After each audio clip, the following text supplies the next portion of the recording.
우리 성경 공부 로마서 네 번째 시간 기도하고 시작하겠습니다. 할렐루야. 사랑과 은혜가 충만하신 하나님, 주님의 은혜를 감사합니다.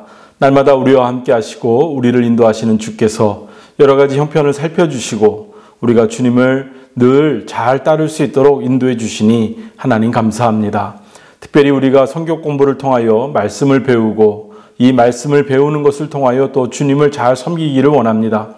오늘도 우리와 함께하여 주셔서 로마서 말씀을 통하여 하나님의 깊은 은혜와 사랑을 깨닫는 귀한 시간 되도록 하나님 역사해 주시옵소서. 함께 하실 줄 믿으며 예수 그리스도의 이름으로 간절히 기도합니다. 아멘. 여러분 한 주간 동안 잘 지내셨습니까? 오늘은 로마서 성경 공부 네 번째 시간이고요. 로마서 6장 1절부터 8장 39절까지의 말씀을 통해서 성화에 대해서 좀 같이 이야기하는 시간을 갖도록 하겠습니다. 지난주까지 우리는 로마서의 이제 시작부터 시작해서 가장 중요한 말씀, 오직 의인은 믿음으로 말미암아 살리라. 우리가 의롭게 되는 방법, 믿음을 통해서 의롭게 되는 방법을 하나님이 주셨다라는 주제를 사도 바울이 로마 교회에 선포한 이후에 우리가 죄인인 것을 증명하고 그리고 나서 우리에게 의롭게 된 죄인이기 때문에 의로워질 수 없는 우리가 의로워질 수 있는 방법, 그 새로운 방법을 하나님이 주셨는데 그것이 바로 예수 그리스도를 믿음으로 믿음을 통하여 의롭게 되는 방법을 주셨다라는 것이 지난주까지 우리가 공부했던 내용이죠. 성화에, 그러니까 칭의에 대한 이야기입니다. 오늘은 성화에 관한 이야기인데요. 성화라는 것은 우리가 영어로 sanctification이라고 얘기합니다. sanctification이라는 말을 쓰고 있는데 이 sanctification이라는 이 말이 실질적으로 굉장히 중요하게 쓰이기 시작한 것이 언제냐면 요한 웨슬리 목사님 때부터입니다. 우리가 잠깐 그 얘기를 하고 로마서 이야기를 들어가서 이야기를 시작하도록 하겠습니다. 마틴 루터가 종교개혁을 하던 16세기에 1500년대 초반에 1500년대까지 로마 카톨릭 교회의 모든 어떤 권한은 교황을 중심으로 이루어졌고 교황과 사제들에게 모든 권한이 위임되어져 있어서 교황권을 통하여 교회의 권위와 모든 어떤 영적 권위가 집중되어져 있었습니다. 그러다 보니까 마치 하나님에게 있어야 될 권위 또 하나님께 있어야 될 어떤 은혜의 수단들이 교황이나 또는 주교나 사제들을 통해서 있는 것처럼 느껴졌죠. 그래서 그것들이 어떻게 쌓여서 그것이 사람들에게 불만이 되고 문제가 제기되어질 상태까지 된 것이 아마 루터 시대였던 것 같아요. 그래서 루터가 살던 시대에 면죄부를 팔기 시작한 거죠. 면죄부라는 것, 즉 교황의 권위로, 교황권으로 사람의 죄를 면해주는 그런 권한을, 교황의 권한을 이제 권한이 있었는데 그것을 이제 팔게 된 거예요. 그러니까 이제 이것에 대해서 문제를 느끼던 마틴 루터가 로마서를 읽으면서 오직 의인은 믿음으로 말미암아 살리라라고 기록된 로마서 1장 17절을 읽으면서 교황권에 의해서 우리가 구원을 받는 것, 교황의 면죄부에 의해서 우리가 의로워지는 것이 아니라 예수 그리스도를 믿음으로 우리가 의로워지는 것이구나라는 것을 깨닫게 되고 그것으로 종교개혁을 일으키게 되죠. 그러니까 종교개혁을 일으키던 16세기만 하더라도 이 성화의 과정은 그리 중요한 주제가 아니었습니다. 왜냐하면 성화가 문제가 아니라 의로워지는 게 우선 문제였어요. 가톨릭 교회와 이 루터 또는 칼빈 또는 쯔빙글리 이런 사람들과 가톨릭 교회와의 문제가 되는 이 대립이 되는 가장 첨예한 문제가 되는 것은 의로워지는 것, 의로움에 있었습니다. 이 의로워지는 방법이 가톨릭 교회는 면죄부 또는 교황권에 있다라고 이야기하였고 루터는 믿음에 있다고 이야기했어요. 그래서 칭의의 사건이 가장 중요한 이슈였습니다. 성화는 별로 중요하지도 않았고 그것에 대해서 다루어야 될 어떤 문제도 없었습니다. 그러다 보니까 종교개혁을 하던 당시에는 칭의에 관한 이야기만 집중적으로 되어 있죠. 그래서 루터의 논문이나 칼빈의 글을 읽어보면 칭의에 관한 이야기, 어떻게 의로워지는지, 어떻게 구원받는지, 구원받는 것에 관한 이야기들은 아주 집중적으로 아주 세세하게 잘 기록되어 있습니다만은 성화, sanctification에 대한 이야기는 그렇게 많이 기록되어 있지 않습니다. 그런데 이 성화의 이야기를 많이 한 사람이 누구냐면, 지난주에 제가 마지막에도 잠깐 말씀드렸습니다만, 우리 감리교를 창제하신 요한 웨슬리 목사님, 존 웨슬리 목사님은 이 성화의 과정을 굉장히 중요하게 여겼어요. 왜냐하면 그 얘기는 이제 또 상황이 바뀌죠. 18세기 영국이라는 나라는 산업혁명이 이루어져서 이 나라가 급격한 부의 축적을 이루게 됩니다. 그런데 이 산업화의 문제점이 뭐냐면, 어떤 이 자본을 갖고 있거나 또는 이 소득을 이룰 수 있는 어떤 재물을 갖고 있고 그 재물을 만드는 원천을 갖고 있는 사람들은 부를 끊임없이 축적해 갑니다. 그런데 반대로 그렇지 않고 노동자의 삶을 사는 사람들은 노동력을 빼앗기는 대신에, 자기들의 일자리를 빼앗기는 대신에 점점 가난해지게 되죠. 아마 요즘도 이와 비슷한 일들이 우리 사회 안에서 이루어지고 있습니다. 예를 들면 이런 것이죠. 예전에는 사람들이 일일이 앉아서 돈을 받고 돈을 거실로 줬는데 요즘은 그것을 기계들이 다 대신하고 있어요. 그러니까 예전에는 사람들이 하던 그 일자리가 없어지는 거죠. 사람들은 더 이상 일자리를 잃게 되고 그 일을 기계가 대신하다 보니까 일의 능률은 올라가고, 또 그것으로 인해서 기계가 대신하다 보니까 인건비는 줄어들어서 이 기계를 설치하는 사람들은 소득은 늘어나게 되지만, 반대로 일자리를 잃은 사람들은 점점 소득이 줄어들고 가난하게 되죠. 부익부 빈익빈 상태가 이루어집니다. 그런 모습이 나타난 게 18세기 영국 산업혁명 직후에 영국 안에서 그런 모습이 나타나죠. 산업혁명으로 인해서 예전에는 100가지의 수확을 얻기 위해서는 100명의 사람이 필요했다고 한다면, 이제는 기계 하나가 100명을 대신해서 일하게 되니까 100명의 사람들은 실업자가 되고 하나의 기계가 100사람분의 일을 하는 그런 기계로 돌아가기 시작하는 사회가 시작되면서 영국 사회가 부익부 빈익빈의 상태가 됩니다. 그러면서 부자들은 점점 부자가 되고 가난한 사람들은 점점 가난한 상태가 되는데, 이러한 상태가 됐을 때 나타나는 사회적 현상이 뭐냐면, 굉장히 타락하고 더 사람들이 어떤 그 술이나 마약이나 또는 뭐 쾌락이나 이런 거에 빠져들게 되는 거예요. 그래서 사회가 점점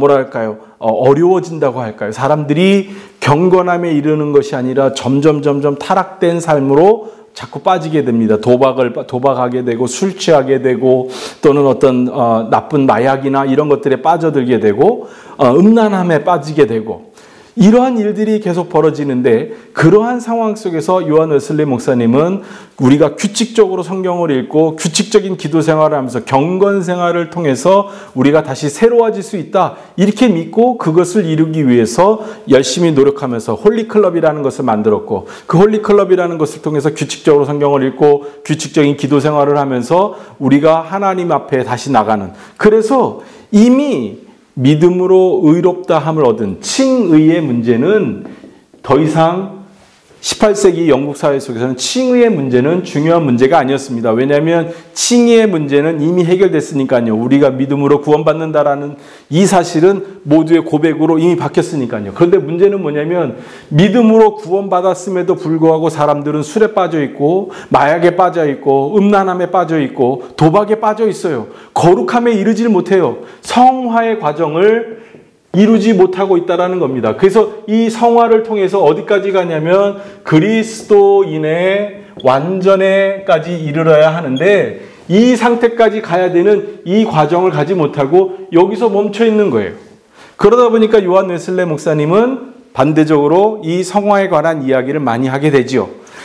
물론 오늘 우리가 읽을 이 로마서 6장 1절부터 8장 39절에 있는 말씀은 요한 웨슬리 목사님 말씀하신 이 성화랑은 약간의 차이는 있습니다. 그러나 오늘 이 로마서 6장 1절부터 8장 39절까지 나오는 성화의 말씀, 결국엔 우리가 더 이상 죄인이 아니고 우리가 더 이상 죄에 끌려가지 않는 사람이기 때문에 우리는 하나님과 더불어 거룩해질 수 있다라는 것을 이야기하는 것이고요. 그것을 조금 더 발전시키고 그것을 통해서 우리가 그리스도인으로서 점점 거룩해지는 어떤 이 긴 과정을 거쳐가는 것을 이야기하는 것이 바로 요한 웨슬리 목사님이 말하는 성화입니다. 그래서 요한 웨슬리 목사님은 칭의도 하나님의 은혜인 거죠. 요한 웨슬리 목사님은 칭의, 성화, 그리고 완전, 그리고 칭의에 이르기 전에 우리가 믿음으로 예수 그리스도를 고백하기 이전에 우리의 이전의 상태, 이 모든 상태마다 하나님의 거룩한 은혜가 있다라고 고백을 합니다. 그래서 칭의도 그레이스고 성화도 하나님의 은혜다라고, 하나님의 은혜로 이루어진다라고 고백을 합니다. 이 성화의 과정을 오늘 이 로마서에서 사도 바울이 설명하는 것을 통해서 말씀을 드리려고 합니다. 그런데 오늘 말씀을 우리가 읽을 때에 한 가지 여러분들께서 성경 말씀의 내용을 보시면서 주의 깊게 보셔야 될 부분이 있는데 뭐냐면, 사도 바울이 굉장히 법률적인 그런 논리로 설명을 하고 있어요. 그러니까 아마도 이 로마에 있는 사람들이다 보니까 그들은 귀족이고 배운 사람들이고 또 로마의 문화권 안에 살던 사람들이기 때문에 그들이 이해하기 편한 언어들을 사용하고 그들이 이렇게 설명했을 때 바로 알아들을 수 있는 방법들로 글을 썼을 거라고 봤을 때 로마 사람들은 어떤 법에 대한 법률적인 것에 대한 이해가 깊거든요. 그래서 아마도 그렇게 쓰지 않았나? 그렇게 생각되어집니다. 우리가 그리스 시대, 로마 시대를 설명할 때 어떻게 설명하냐면 로마는 법의 문화예요. 그래서 누가 더 합리적으로 더 올바른 주장을 해서 설득력 있게 사람들에게 설명해 내느냐, 법적으로. 그러니까 우리가 흔히 그 법정에서 두 변호사가 법의 법의 문장을 더 정확하게 해석해서 옳음을 증명해내는 그런 것을 말하는 것처럼 로마라는 나라는 법을 중심으로 해서 법의 해석과 적용을 중심으로 하는 문화가 발전된 나라이고요. 반대로 그리스는 끊임없는 논쟁을 통해서 누구의 말이 더 설득력이 있느냐, 누구의 말이 더 이해가 되느냐, 이런 어떤 철학적 논쟁, 이런 문화가 발전한 나라가 그리스입니다. 그래서 이 로마서에 오늘 읽을 5장, 6장, 7장, 8장까지의 말씀을 통해서 보자면 이런 어떤 법률적인 어떤 문화가 이 기록한 내용 속에 담겨져 있습니다. 이제 5장부터 시작해서 우리가 차근차근 읽어가면서 설명을 좀 드리도록 할 텐데요. 여러분, 우선 우리가 죄송합니다. 5장이 아니죠. 6장부터 읽는 거죠. 6장 1절부터 8장 39절인데 제가 여러분들 나눠드린 프린트물에 보면 전속의 문제라고 되어 있습니다. 전속의 문제. 이 전속의 문제라고 적어놨는데 전속의 문제가 뭐냐? 이 전속이라는 말 아시죠? 누구에게 속해 있느냐라는 문제라는 것이죠. 다시 말해서 이전에는 우리가 죄에 속하였고 그 죄에 끌려가던 존재였다가 이제는 그리스도에게 속한 존재가 되었기 때문에 이제는 우리가 모든 것이 그리스도와 더불어 연합된 존재로서 함께 취급된다라는 겁니다. 그러니까 이게 이제 법률적인 용어인 거죠. 내가 예를 들어서 미국 시민권을 가진 사람이다. 그러면 전 세계 어딜 가든 나는 미국인의 대우를 받을 겁니다. 그리고 각 나라마다 미국인을 대하는 기준을 갖고 저를 대할 겁니다. 비록 제가 얼굴이 동양인이고 머리카락도 색깔도 까맣고 내가 생긴 게 한국 사람 얼굴이고 또 아시안 사람이라고 할지라도 내가 미국 시민권이 있고 미국 여권이 있다면 나는 내 소속이 미국이 되는 거예요. 그래서 미국 사람을 대우하는 기준에 내가 대우를 받을 겁니다. 반대로 내가 한국 사람이고 한국 여권을 가지고 간다면 전 세계 어딜 가든 한국 사람을 대우하는 기준에 맞게끔 대우를 받을 겁니다. 그것이 바로 전속의 문제라는 그 뜻입니다. 그러니까 우리가 5장까지 읽은 말씀을 통해서 보면 우리가 예수 그리스도를 믿어 의롭다함을 얻었다라는 이야기를 하면서 이제는 우리가 더 이상 죄에 매인 사람들이 아니라 예수 그리스도를 믿음으로 의롭다함을 받는 사람의 자리에 이르렀기 때문에 더 이상 법이 더 이상 법이 우리를 어쩔 수 없다라는 것이 오늘 말씀의 주 내용이라고 보시면 되겠습니다. 자, 그래서요, 오늘 말씀의 내용을 한번 6장 1절부터 보시겠습니다. 그런즉 우리가 무슨 말 하리요? 은혜를 더하게 하려고 죄를 더하겠느냐? 그럴 수 없느니라. 죄에 대하여 죽은 우리가 어찌 그 가운데 더 살겠느냐? 무릇 그리스도 예수와 합하여 세례를 받은 우리는 그의 죽으심과 합하여 세례를 받은 줄을 알지 못하느냐? 그러므로 우리가 그의 죽으심과 합하여 세례를 받음으로 그와 함께 장사되었나니 이는 아버지의 영광으로 말미암아 그리스도를 죽은 자 가운데 살리신 같이 우리로 또한 새 생명 가운데서 행하게 하려 함이라 라고 기록되어 있습니다. 여기에 기록된 말씀도 마찬가지로 그렇게 이해하시면 됩니다. 우리가 예수를 그리스도로 고백하는 순간 우리는 예수님과 함께 죽었고 또 예수님과 함께 살아난 것입니다. 예수 그리스도를 나의 구주로 고백하는 순간 우리가 예수 그리스도께 속한 자가 되는 것이고, 그것은 예수 그리스도의 죽음과 부활이 결국엔 우리도 똑같이 죽음과 부활을 경험하게 되는 것과 같다. 전속의 문제로 이 모든 것을 설명하는 것이죠. 그래서 5절 말씀 볼게요. 만일 우리가 그의 죽으심과 같은 모양으로 연합한 자가 되었으면 또한 그의 부활과 같은 모양으로 연합한 자도 되리라. 이 말씀이 굉장히 중요한 말씀입니다. 결국엔 우리가 예수 그리스도를 통해서 예수 그리스도를 믿고 예수 그리스도께 속한 사람이 되어서 예수 그리스도와 함께 연합해서 죽은 자가 되었다고 한다면 또한 우리는 예수 그리스도가 부활하실 때에 같이 살아난 자도 된다라는 겁니다. 이것이 로마의 법적 해석으로 이 말이 설득력이 있고 합리적인 표현이 되는 겁니다. 지금 그 얘기를 하고 있는 것이죠.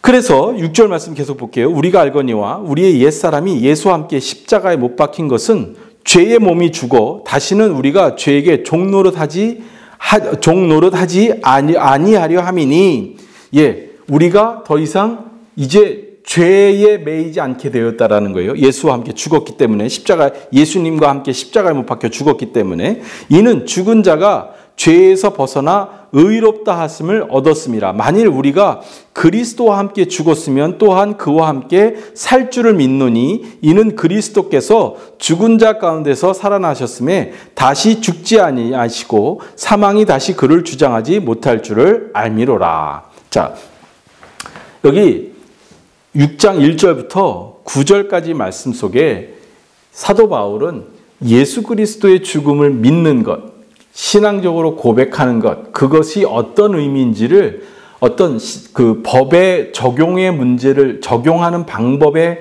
표현을 가지고 설명을 하고 있는 거예요. 그러니까 우리가 예수님을 믿는다라고 하는 것은 마치 예수님이 십자가에 달려 돌아가실 때 우리도 예수님과 같이 죽은 것이고, 그래서 그 죄값을 치루었는데 다시 살아난 것처럼 이제 예수님이 다시 살아나실 때 우리도 다시 살아나게 되는데 그때에는 우리도 이 죄를 다 벗고 새롭게 태어난다라는 겁니다. 이렇게 됨으로써 더 이상 우리가 죄 안에 있지 아니하다. 칭의에 관한 이야기들을 다시 한번 설명해 주시는 거죠. 그렇게 되는 것이 이 모든 일어나는 일에 대한 설명인 겁니다. 그러고 나서 중요한 것이 11절 말씀인데요. 11절 말씀을 보십시오. 이와 같이 너희도 너희 자신을 죄에 대하여는 죽은 자요 그리스도 예수 안에서 하나님에 대하여는 살아있는 자로 여길지어다. 자, 이게 바로 사도 바울이 로마에 있는 그 신앙 공동체에 보내는 메시지 중에 하나인데, 당신들은 이제 예수 그리스도를 믿음으로 말미암아 당신들은 의롭다함을 여김을 받는 사람들이 되었기 때문에 당신들은 더 이상 죄인이 아닙니다. 당신들은 예수 그리스도 안에서 이제 의롭고 구원을 받은 사람입니다. 라는 말을 하고 있는 거예요. 그런데 여러분 보십시오. 지금 우리에게, 저와 여러분에게 예수님을 믿어서 구원을 받았습니다. 라는 이 설명을 하는데, 제가 지금 말씀드린 것처럼 여러분들이 예수님을 믿었기 때문에 예수님께서 여러분의 죄를 위하여 십자가에 달려 돌아가셨기 때문에 여러분들은 더 이상 죄값을 치르실 필요가 없습니다. 이제 여러분들은 예수님을 통해서 구원을 받았기 때문에 이제 여러분들은 구원받은 자입니다. 무슨 말씀인지 이해하시죠? 그런데 이 로마 사람들은 그 말을 이해를 못하는 거예요. 그러니까 그 사람들이 이해할 수 있는 언어가 뭐냐면 이런 법률적인 적용의 방법들. 자, 이게 법적으로 이런 상태에서 이렇게 됐으니까 이것은 법적으로 이제는 자유입니다. 여러분들은 이제는 더 이상 죄인이 아닙니다. 이렇게 판결이 나온 것과 같습니다. 이렇게 설명해 주면 이 사람들이 더 이해하기가 쉽다는 거예요. 그래서 사도 바울이 이와 같은 방법으로, 용어로, 이러한 표현으로 로마 사람들에게 예수 그리스도의 죽음과 부활, 그리고 그것을 믿는 자들에게 주시는 하나님의 은혜를 이렇게 설명하고 있다는 거예요. 그래서 이제 하나님께 대하여는 살아있는 자가 되었습니다. 라고 이야기하는 것이죠. 이것이 바로 예수 그리스도의 복음을 전하는 사도 바울의 방법입니다. 로마에 있는 사람들, 로마에 있는 그 사람들에게 예수 그리스도의 십자가의 죽음과 부활에 대한 그 메시지, 그 복음의 메시지가 어떤 의미인지를 전하는 방법인 거죠. 이제 12절로 넘어가겠습니다. 그러므로 너희는 죄가 너희 죽을 몸을 지배하지 못하게 하여 몸의 사욕에 순종하지 말고 또한 너희 지체를 불의의 무기로 죄에 내어주지 말고 오직 너희 자신을 죽은 자 가운데서 다시 살아난 자 같이 하나님께 드리며 너희 지체를 의의 무기로 하나님께 드리라. 죄가 너희를 주장하지 못하리니 이는 너희가 법 아래 있지 아니하고 은혜 아래 있음이라. 자, 여기서부터 이제 좀 중요해지는데요. 이제부터 성화에 대한 이야기가 조금씩 나오는데요. 뭐냐면 이제는 죄가 우리를 지배하지 못한다. 죄값을 치렀기 때문에 그 죄값을 치러야 되는 책임, 의무가 없기 때문에 너희들은 자유인이 되었으니까 이제 너희들이 스스로 결정할 수 있고 너희들이 죄에 끌려가지 않을 수 있는 상태가 되었으니까 이제 더 이상 욕심에 너희의 의지, 너희의 몸을 내어주지 말고 거룩하게 하나님의 뜻을 따라 살아라 라는 것이죠. 하나님의 뜻을 따라라, 하나님의 뜻을 따라라 라는 것을 뭐라고 이야기하냐면 이것이 바로 성화의 과정의 시작입니다. 거룩해지는 것, 우리가 거룩해지고 하나님의 백성이 되는 것, 그것은 바로 우리가 하나님의 뜻을 따라가는 것인데 그것에 대해서 이제 15절부터 쭉 말씀을 시작하는데 여기서는 뭐라고 이야기하냐면 의의 종이 돼야 된다라는 말씀을 씁니다. 의의 종. 이전에는 죄의 종이었었는데 예수 그리스도를 믿음으로 더 이상 우리가 죄인도 아니고 하나님 안에서는 살아있는 자다. 그러니까 죄가 우리를 주장하지 못하고 우리가 은혜 안에 있다라고 이야기하면서 이제부터는 너희가 의의 종으로 살아야 한다라는 그 말씀을 이야기하는데 이 의의 종으로 살아야 된다라는 이 말씀의 의미가 무엇인지 한번 여러분들 같이 보시면 좋겠습니다. 15절부터 볼게요. 그런즉 어찌하리요? 우리가 법 아래 있지 아니하고 은혜 아래에 있으니 죄를 지으리요? 그럴 수 없느니라. 너희 자신을 종으로 내어주어 누구에게 순종하든지 그 순종함을 받는 자의 종이 되는 줄을 너희가 알지 못하느냐? 혹은 죄의 종으로 사망에 이르고 혹은 순종의 종으로 의에 이르느니라. 하나님께 감사하리로다. 너희가 본래 죄의 종이더니 너희에게 전하여 준 바 교훈의 본을 마음으로 순종하여 죄로부터 해방되어 의의 종이 되었느니라. 무슨 말씀인지 이해하시죠? 너희 육신이 연약함으로 내가 사람의 예대로 말하노니 전에 너희가 너희 지체를 부정과 불법에 내주어 불법에 이르는 것 같이 이제는 너희 지체를 의에게 종으로 내주어 거룩함에 이르라. 이거 굉장히 중요한 말씀입니다. 너희 육체를 어디다 내어주라고요? 의에게 내주라고. 의에게 내주어 너희 지체를 의에게 종으로 내주어 거룩함에 이르라. 의에게 종으로 내주어 거룩함에 이르라. 이것이 바로 성화입니다. 의에게 종으로 내주어 거룩함에 이르라. 말이 어렵습니다만은 그 내용은 간단합니다. 하나님의 뜻, 하나님의 오르신 뜻을 우리가 순종하고 따라감으로써 우리가 거룩함에 이르게 된다라는 것이죠. 이것이 바로 성화의 과정에 대한 사도 바울의 설명인데요. 계속해서 보실게요. 20절이요. 너희가 죄의 종이 되었을 때에는 의에 대해서 자유로웠느니라. 무슨 말이에요? 의에 대해서 자유로웠다는 것은 의에 대해서 몰랐다라는 겁니다. 그냥 죄에 대해서 계속 끌려다녔다는 것이죠. 너희가 그때 무슨 열매를 얻었느냐? 이제는 너희가 그 일을 부끄러워하나니 이는 그 마지막이 사망이라. 그러나 이제는 너희가 죄로부터 해방되고 하나님께 종이 되어 거룩함에 이르는 열매를 맺었으니 그 마지막은 영생이라. 죄의 싹은 사망이요 사망의 은사는 그리스도 예수 우리 주 안에 있는 영생이니라. 의의 종이 돼서 거룩함에 이르면 영생에 이르게 된다라는 것이 사도 바울이 말하고자 하는 내용입니다. 그러니까 우리가 성화의 과정을 통해서 얻는 것은 영생이죠. 이전에 죄의 종이 되었을 때는 죄에게 끌려다니고 그 결과는 사망이었지만 이제는 의의 종이 되었고 의에게 순종하고 하나님의 말씀에 순종하고 하나님의 뜻에 순종해서 의로움을 이루어가면 칭의 하나님의 예수 그리스도를 믿음으로 의롭다함을 이룬 우리가 이제는 죄에 대해서 해방되었으니까 이제는 우리가 하나님의 의로우신 그 뜻을 따라가고 순종하고 그 하나님이 시키시는 대로 우리가 순종하고 따라가는 삶을 살면 우리는 거룩함에 이르게 되고 그 결과는 영생에 이르게 된다라는 것이 사도 바울이 로마서 6장에서 하는 말씀입니다. 그러므로 우리는 로마서 6장을 통해서 사도 바울이 이야기하고자 하는 것, 우리의 육신을 더 이상 죄에게 내어줄 것이 아니라 죄의 종이 될 것이 아니라 의의 종이 되어서 거룩함에 이르는 이 일을 선택하고 우리가 그 거룩함에 이르기 위하여 하나님의 말씀을 잘 따라가야 한다. 그것이 바로 성화이다라고 이야기를 하는 것입니다. 여러분, 우리가 거룩해지기 위해서는요, 죄의 모든 것을 스스로 버리고 하나님의 뜻을, 하나님의 의를 따라가는 그런 삶을 살아야 합니다. 그것이 로마서 6장에서 사도 바울이 이야기하고자 하는 것이죠. 그럼 로마서 7장을 가면요. 로마서 7장에서는 역시 마찬가지로 법적인 이야기로, 법률적인 어떤 논리로 설명을 하고 있는데요. 앞에 부분에서는 어떤 이야기를 하냐면 어떤 남자와 여자가 부부가 되었을 때 남편이 있는 아내가 다른 남자를 만났을 때는 뭐 음행이지만 또 남편이 죽고 나면 거기서 남편으로부터 자유로워진다라는 이야기를 하면서 율법에 대한 이야기를 해요.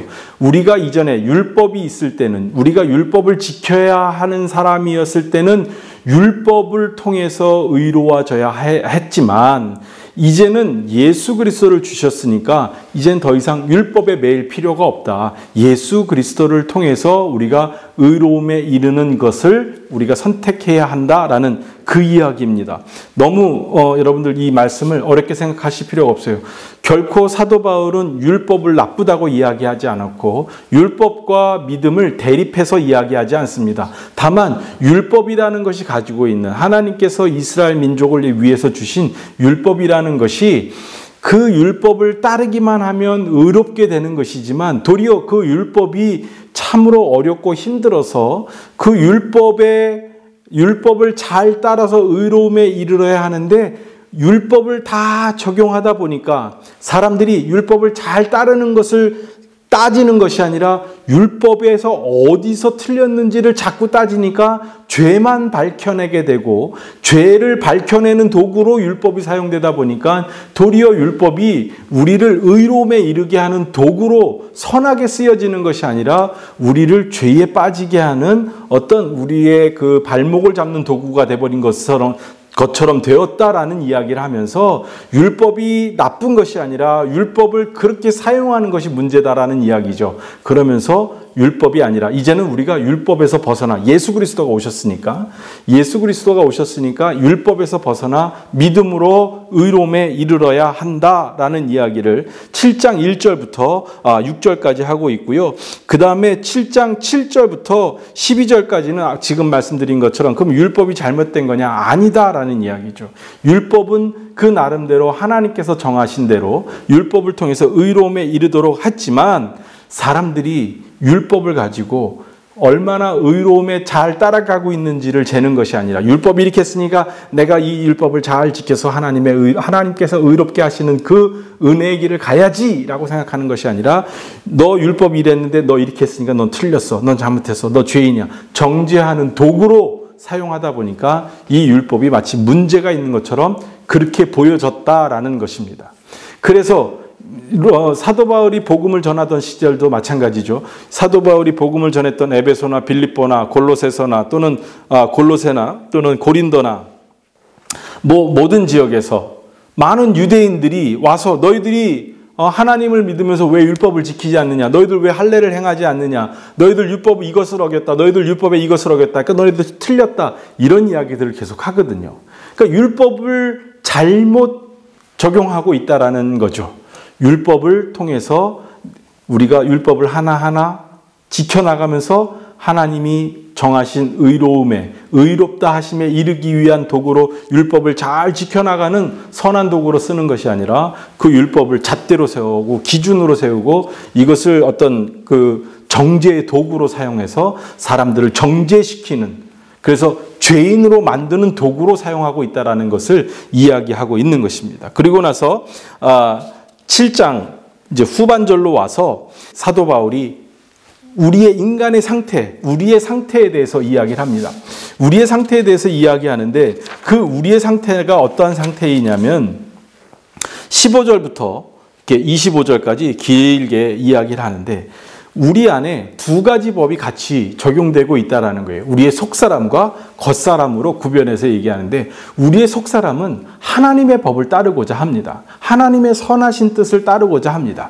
그런데 반대로 우리의 겉사람은 육신의 욕심을 따라 살아가는 그런 삶을 살고 있다는 것이죠. 그러니까 이 육신의 욕심을 따르는 사람과 속으로 내가 하나님의 뜻을 따르고자 하는 이 사람이 두 서로 다른 내가 서로 부딪히면서 어려움을 겪고 있고 어떻게 해야 되느냐라는 것에 대한 것을 사도 바울이 이야기하고 있는 거죠. 자, 성경 말씀 그래서 21절부터 볼게요. 20절부터 볼게요. 20절부터 만일 내가 원하지 아니하는 그것을 하면 이를 행하는 자는 내가 아니요 내 속에 거하는 죄니라. 그러므로 내가 한 법을 깨달았노니 곧 선을 행하기 원하는 나에게 악이 함께 있는 것이로다. 내 속사람으로는 하나님의 법을 즐거워하되 내 지체 속에서 다른 법이 내 마음의 법과 싸워 내 지체 속에 있는 죄의 법으로 나를 사로잡는 것을 보는도다. 오라 나는 곤고한 사람이로다. 이 사망의 몸에서 누가 나를 건져내랴. 우리 주 예수 그리스도로 말미암아 하나님께 감사하리로다. 그런즉 내 자신이 마음으로는 하나님의 법을 육신으로는 죄의 법을 섬기노라.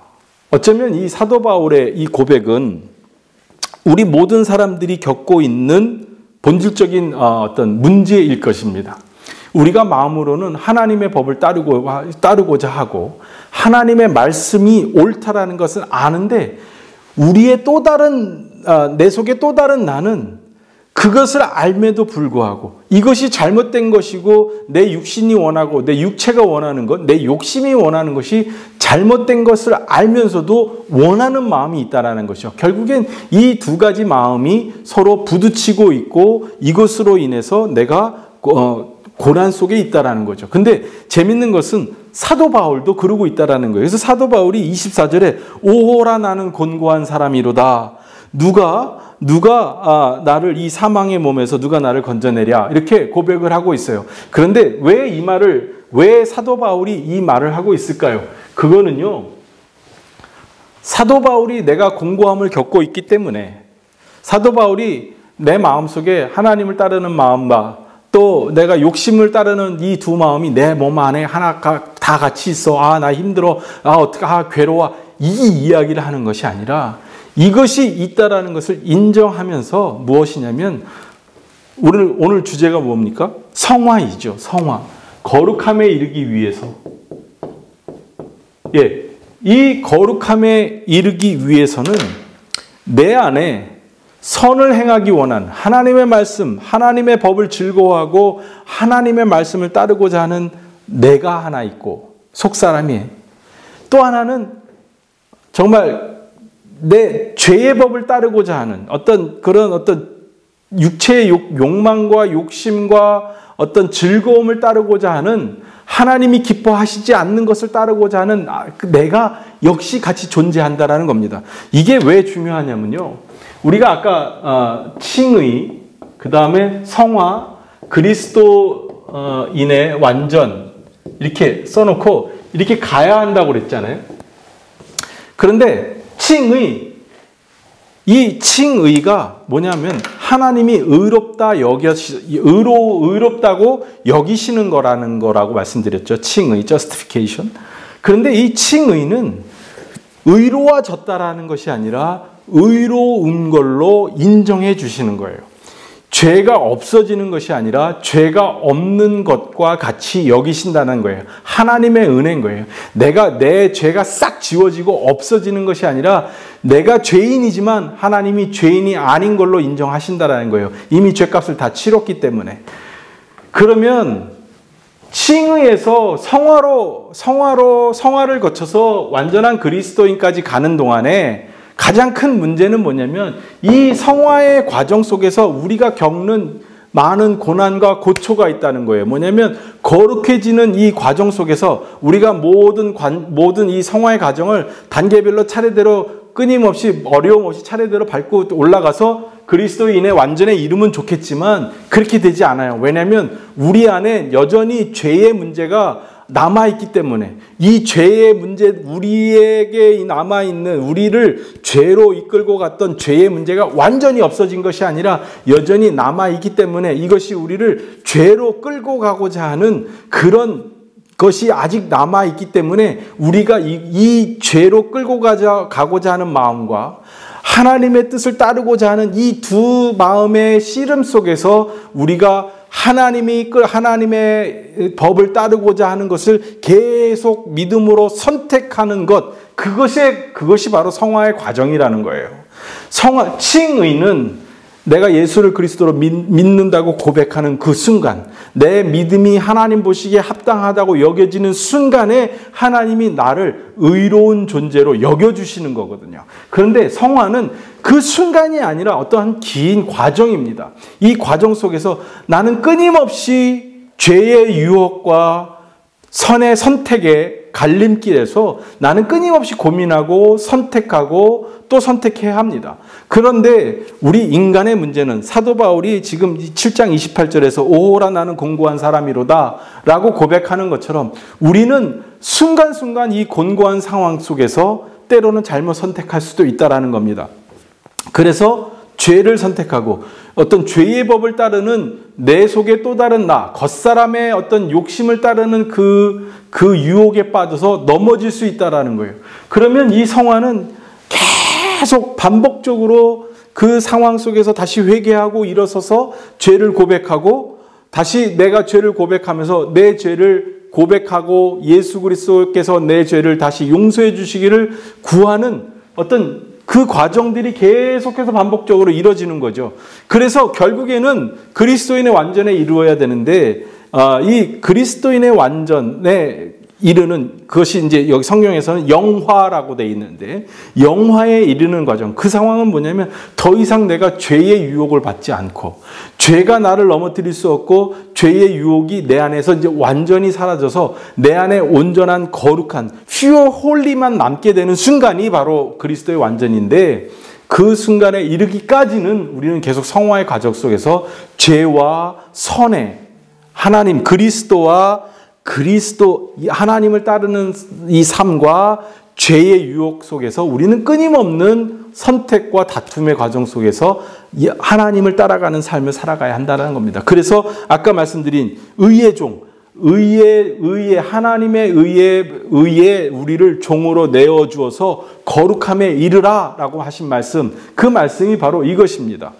죄가 우리 안에 여전히 있기 때문에 우리는 그 죄에 매여서 끌려가지는 않지만 왜? 이제는 예수 그리스도를 통해서 같이 죽고 같이 살아남으로써 우리가 죄로부터 해방된 사람이기 때문에 죄로부터 자유롭기 때문에 예전처럼 죄한테 무조건 잡혀가고 끌려가는 존재가 아니기 때문에 이제는 우리가 선택할 수 있는데 이 상황에서 우리가 죄의 유혹을 선택하는 것이 아니라 의의 종으로 우리를 내어주어서 거룩함에 이르러라. 그것이 바로 성화의 과정이라는 것입니다. 그 이야기를 사도 바울이 계속해서 하고 있는 겁니다. 여러분, 성화라는 것은 지금 방금 말씀드렸지만 어떤 한순간에 이루어지는 것이 아닙니다. 요한 웨슬리 목사님도, 존 웨슬리 목사님도 이 성화의 과정에서 쉽게 말하면 백슬라이딩, 다시 미끄러져 내려가는 거예요. 우리가 칭의로 하나님 앞에 거룩하다 인정함을 받았다고 하지만 우리가 성화의 과정에서 다시 죄의 유혹에 빠지고 다시 죄의 유혹에 빠져서 다시 백슬라이딩으로 다시 뒤로 미끄러져 내려갈 수 있다는 거예요. 그러나 그것이 되돌아올 수 없는 길이 아니라 다시 죄를 깨닫고 회개하고 예수님께로 돌아와서 주님을 나의 죄를 용서해 주시는 그리스도로 다시 고백함으로써 다시 성화의 과정으로 회복하고 돌아올 수 있다는 거예요. 그것이 반복적으로 계속해서 이루어진다는 겁니다. 그러니까 이 성화는 굉장히 중요한 거예요. 그래서 이 성화의 과정에 우리에게 필요한 하나님의 은혜가 있는데 그 은혜를 받는 방법들, means of grace, 은혜의 방편들, 은혜를 받는 방법들을 여러 가지 소개시켜 주고 계시는데 예배를 드리고 성찬에 참여하고 성경 공부에 참여하고 뭐 하는 여러 가지가 있어요. 그건 이제 요한 웨슬리 목사님이 우리 감리교의 어떤 신학을 통해서, 감리교 신학을 통해서 우리에게 알려주시는 건데 오늘 로마서의 이야기는 아닙니다만은 이 로마서에서 이야기하는 이 성화의 과정을 요한 웨슬리의 목사님의 어떤 신학적인 어떤 주장을 통해서 설명해 드리자면 그렇다라는 겁니다. 그러니까 성화라는 것은 결코 단순하게 간단하게 이루어지지 않는다라는 겁니다. 그만큼 어렵고 힘들다라는 것이죠. 그런데 이제 로마서 8장으로 넘어갈 겁니다. 로마서 8장에 가면 사도 바울이 이 일을 이루시는 분은 하나님이시고 결국엔 모든 것이 하나님의 권위 안에서 이루어지는데 결국엔 우리가 해야 될 것은 무엇이냐면 끊임없이 하나님을 선택하는 것, 하나님이 우리 안에 계시도록 우리가 하나님을 영접하고 하나님 앞에 순종하는 일을 해야 합니다. 그러면 이 곤고한 존재로서 죄의 법과 하나님의 법 안에서 갈등할 수밖에 없는 우리지만은 우리 안에 하나님을 모시게 되고 우리 안에 하나님이 임재하시고 우리 안에 하나님이 역사하시게 되면 이 모든 일들은 이룰 수 있습니다라는 이야기를 로마서 8장에서 하게 됩니다. 자, 그러면 우리 로마서 8장 한번 들어가서 보겠습니다. 로마서 8장은 1절, 2절이 제일 중요합니다. 1절, 물론 여러분 우리 로마서 8장 너무나 잘 아는 말씀이죠. 아주 너무나 귀한 말씀, 너무 은혜스러운 말씀이 아주 가득가득 들어있는 말씀이 로마서 8장입니다. 그런데 오늘 우리가 성경 공부에서 봐야 될 말씀은 1절, 2절에 아주 핵심적인 말씀이 들어져 있습니다. 여러분 로마서 8장 1절, 2절 말씀 한번 보시기 바랍니다. 같이 보겠습니다. 그러므로 이제 그리스도 예수 안에 있는 자는 결코 정죄함이 없나니 이는 그리스도 예수 안에 있는 생명의 성령의 법이 죄와 사망의 법에서 너를 해방하였습니다. 자, 이 말씀 굉장히 중요해요. 예수 그리스도 안에 있는 자는 결코 정죄함이 없다. 예수 그리스도 안에 있는 사람들은 더 이상 죄인이라고 정죄함을 받지 않는다라고 이야기합니다. 왜냐하면 그리스도 안에 있는 생명의 성령의 법이 죄와 사망의 법에서 너희를 해방하였음이라 라고 되어 있어요. 바로 직전에 7장 마지막 절에 우리 안에 사도 바울이 내 안에 두 사람이 있고 내 안에 두 사람이 있어서 하나는 죄의 법을 따르고 하나는 하나님의 법을 따르고 그러면서 나는 곤고한 자로다. 누가 나를 이 사망의 상황에서 누가 나를 이 곤고한 사망의 몸에서 누가 나를 건져내랴 라고 이야기하고 있는데 8장을 시작하면서 뭐라고 그러냐면 걱정하지 말라는 거예요. 예수 그리스도 안에 있는 자는 결코 정죄함이 없대요. 예수 그리스도 안에 있는 사람, 다시 아까 전속의 문제, 예수 그리스도께 속한 사람은 이렇게 곤고함에서 성화의 과정에서 계속해서 어떤 선택을 해야 되고 때로는 잘못 선택할 수도 있어요. 때로는 죄의 유혹에 빠질 수도 있어요. 넘어질 수도 있어요. 백슬라이딩을 할 수도 있어요. 그러나 정죄함이 없대요. 왜냐하면 예수 그리스도께 속한 사람에게는 성령의 법이 2절에 성령의 법이 죄와 사망에서 너를 해방했기 때문입니다. 즉 예수 그리스도 안에 있는 사람은 혹 잘못된 선택을 해서 그 곤고함에서 백슬라이딩을 하게 된다고 하더라도 정죄함을 당하지 않고 사망에 이르지 않도록 우리를 해방시켰기 때문이다 라는 이야기입니다. 결코 우리를, 예수 그리스도께 속한 우리를 하나님께서 그냥 버리시지 않는다라는 겁니다. 예수 그리스도께 속했다, 하나님께 속했다라는 것은 곧 우리가 하나님과 더불어, 예수 그리스도와 더불어 하나님의 은혜를 누릴 수 있는 상태가 되었다라는 것입니다. 이것이 바로 하나님이 우리에게 주시는 은혜고 복이고 축복입니다. 그 내용을 보자면 아주 간단합니다. 5절 말씀 볼게요. 육신을 따르는 자는 육신의 일을, 영을 따르는 자는 영의 일을 생각하나니 육신의 생각은 사망이요 영의 생각은 생명과 평안이니라. 자, 그러면 예수 그리스도 안에 속한 사람은 육신의 일을 생각하고 육신의 일을 따를까요? 영의 일을 생각하고 영의 일을 따를까요? 네, 영의 일을 생각하고 영의 일을 따르겠죠. 그러므로 우리는 육의 일을 생각하고 육의 일을 따르는 일을 결코 하지 않게 될 것입니다. 그 말은 무엇이냐면 절대 안 한다라는 것이 아니라 예수 그리스도를 그리스도로 고백하고 예수 그리스도 안에 속한 사람은 예수 그리스도께서 우리 안에 성령으로 불어넣어 주셔서 우리로 하여금 하나님의 법을 생각나게 하시고 하나님의 뜻을 생각나게 하셔서 우리로 하여금 하나님의 것을 찾고 생각하고 그것을 따르도록 인도해 주신다라는 겁니다.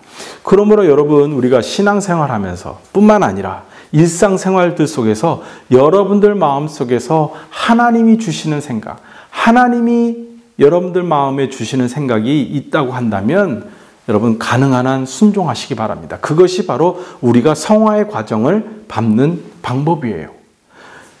우리가 일상생활을 하면서 어떤 두 가지를 선택할 때 이쪽 일을 하는 것을 하나님이 기뻐하실 것 같다라고 하면 가능하면 그것을 선택하라고 하시는 그러한 말씀입니다.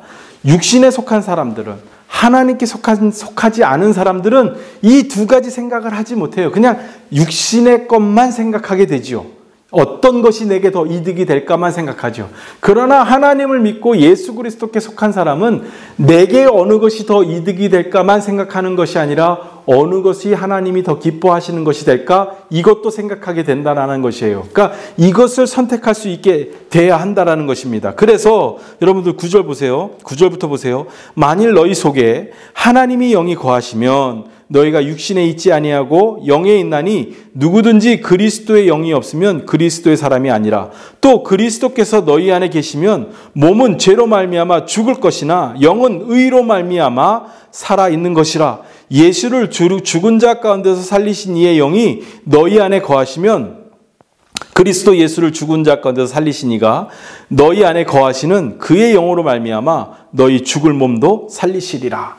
여러분, 어려운 말씀인데요. 어려운 말씀인데 쉽게 이해할 수 있습니다. 첫 번째, 만일 너희 속에 하나님의 영이 거하시면, 10절에 그리스도께서 너희 안에 거하시면, 11절에 예수를 죽은 자 가운데서 살리신 이의 영이 거하시면, 성부, 성자, 성령, 삼위일체 하나님을 의미해요. 이 삼위일체 하나님이 우리 안에 거하시면 우리의 영도, 우리의 육신도 다 하나님이 살려주신다라는 겁니다. 우리 안에 우리가 예수를 그리스도로 고백하는 순간, 칭의를 얻는 순간 하나님의 영이 우리 안에 들어오시고 그 영이 우리를 성화의 과정으로 이끌고 가시면서 예수께 속한 사람이 됨으로써 우리가 더 이상 죄에 매이지 않고 죄에서 해방된 사람이 되죠. 죄에서 해방된 사람이 됨으로써 우리는 하나님의 법을 선택할 수 있는, 하나님께 순종할 수 있는 상황에 이르게 돼요.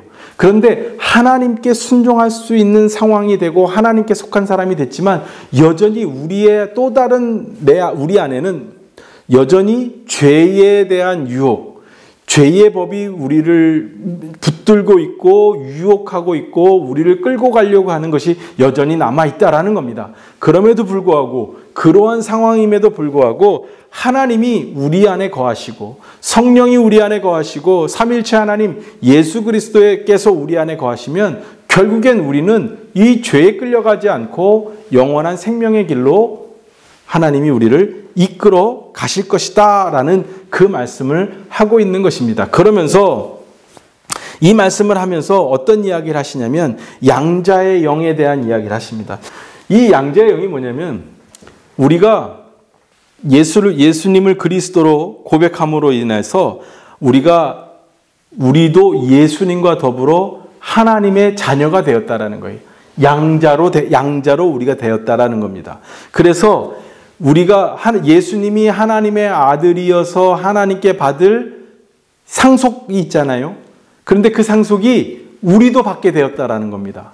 그런데 여기서 사도 바울이 얘기하는 것은 상속자가 되었는 우리가 양자가 되어서 상속자가 되었는데 우리가 하나님께 어떤 상속을 받는 것뿐만 아니라 또한 우리는 하나님의 아들인 예수님이 고난을 당하는 것처럼 우리도 고난을 당해야 한다라는 겁니다. 그 말씀이 14절부터 나오는데 한번 제가 읽을게요. 한번 여러분 같이 눈으로 따라 읽으시기 바랍니다.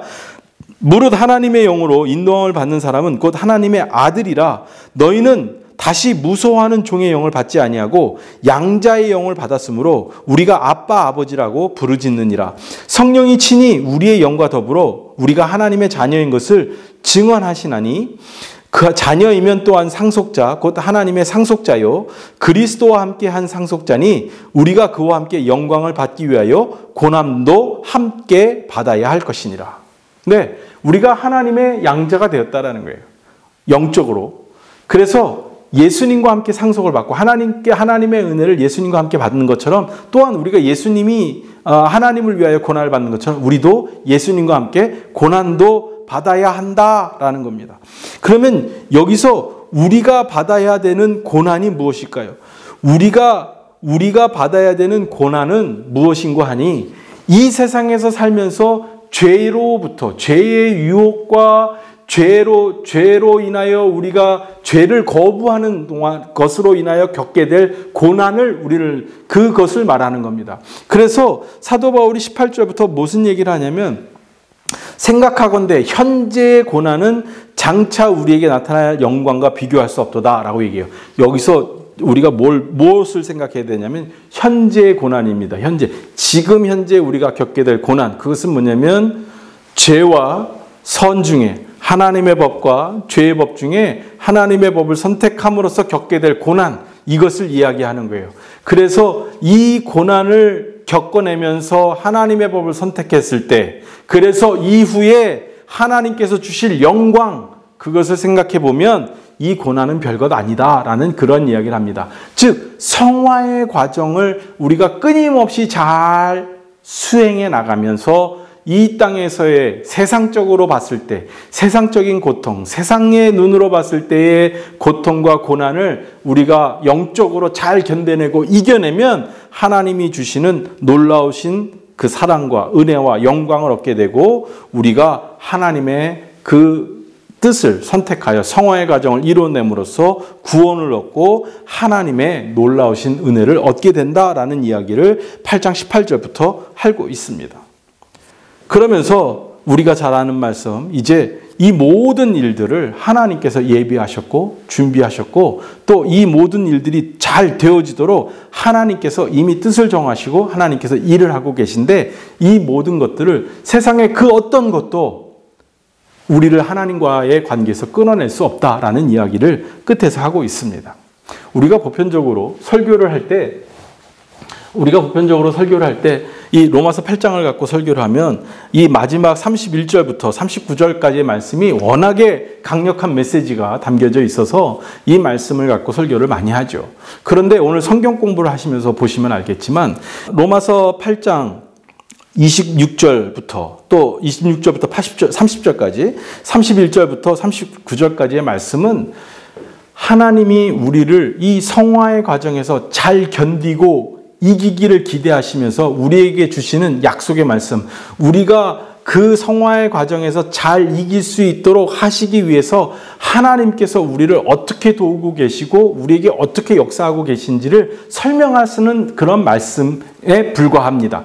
불과하다라고 표현하기는 조금 그렇습니다만은 어쨌든 중요한 말씀은 우리가 육신의 일을 따르는 것과 하나님의 성령의 일을, 하나님의 그 선한 법을 따르는 일, 이 두 가지 중에서 선한 일을 계속해서 선택하면서, 이것을 선택하면서 우리가 세상에서 비록 고난을 당하고 고통을 당한다 할지라도 우리가 계속 이것을 선택함으로써 구원을 받고 장차 이후에 예수님과 더불어 받게 될, 하나님께로부터 받게 될 상속의 큰 축복을 기대하면서 소망을 갖고 견뎌내라는 것이죠. 그러면 이 모든 것을 하나님께서 우리가 얻어낼 수 있도록, 26절 보세요. 이와 같이 성령도 우리의 연약함을 도우시나니 우리는 마땅히 기도할 바를 알지 못하나 오직 성령이 말할 수 없는 탄식으로 우리를 위하여 친히 간구하시느니라. 마음을 살피시는 이가 성령의 생각을 아시나니 이는 성령이 하나님의 뜻대로 성도들을 위하여 간구하심이니라. 우리가 알거니와 하나님을 사랑하는 자 곧 그의 뜻대로 부르심을 입는 자들에게는 모든 것이 협력하여 선을 이루느니라. 우리가 이 마지막에 소망으로 구원에 이르고 계속 성화의 과정을 잘 해나갈 수 있도록 성령께서 우리를 위해서 끊임없이 기도하시고 그 성령의 기도를 들으시는 하나님께서 모든 것이 협력하여 선을 이룰 수 있도록 우리를 위하여 끊임없이 역사하신다라는 이야기예요. 그 다음에 31절부터 말씀 너무 잘 알죠. 그래서 사망도 죽음도 세상에 어떤 것 천사도 누구도 하나님의 사랑을 우리를 향하신 하나님의 사랑을 끊을 수 없다라고 말하고 있잖아요. 우리를 사랑하시는 하나님, 우리를 구원하시기 원하시는 하나님의 사랑은 어떤 것으로도 우리로부터 끊어낼 수 없기 때문에 그 사랑이 우리에게 이어지는 그 순간 우리는 이 성화의 과정에서 고통스럽고 어렵고 힘들고 괴로울지라도 끝까지 이것을 달려갈 수 있도록 하나님이 이루어 주신다라는 이야기입니다. 여러분, 그러니까 이 말씀을 여러분들이 잘 이해하시고 우리에게 성화의 길을 가도록 촉구하는 이 사도 바울의 이 메시지를 잘 이해하셨으면 좋겠습니다. 로마서 6장 1절부터 8장 마지막 39절까지 사도 바울은 성화에 대한 이야기를 하는데 우리가 의로운 사람이 되었고 그러나 우리가 영화, 거룩하고 완전한 사람에 이르기까지 우리가 끊임없이 우리 스스로가 이제는 죄인이 아니고 죄의 메인 사람이 아니고 죄로부터 자유로워졌으니까 우리가 더 이상 죄의 종으로 우리의 몸을 내어줄 것이 아니라 하나님의 의의 종으로 우리의 몸을 내어주어서 거룩함에 이르러라. 근데 그렇게 되기까지 많은 어려움이 너희 안에 있을 것이다. 내가 보니까 내 몸 안에도 하나님의 법을 따르고자 하는 마음과 어떤 세상의 욕심을 따르고자 하는 마음이 같이 있는데 그만큼 우리는 곤고하고 괴로운 인생을 살게 될 거야. 그럼에도 불구하고 우리가 하나님께 속했기 때문에, 우리가 예수 그리스도께 속했기 때문에 주님께서 우리를 도우실 거고 주님이 우리 안에 계시면 우리는 어떠한 상황에서도 계속해서 끊임없이 하나님의 온전하게 이루시기 원하시는 그 길을 향하여 끊임없이 믿음을 갖고 소망을 갖고 용기 있게 달려갈 수 있게 해 주실 테니 걱정하지 말고 두려워하지 말고 그 길을 끝까지 달려가야 합니다 라고 말하는 것이 사도 바울이 로마서 6장부터 8장 마지막 절까지 해서 말하는 성화의 과정에서 하는 이야기입니다. 여러분, 오늘 내용은 여기까지 할 텐데요.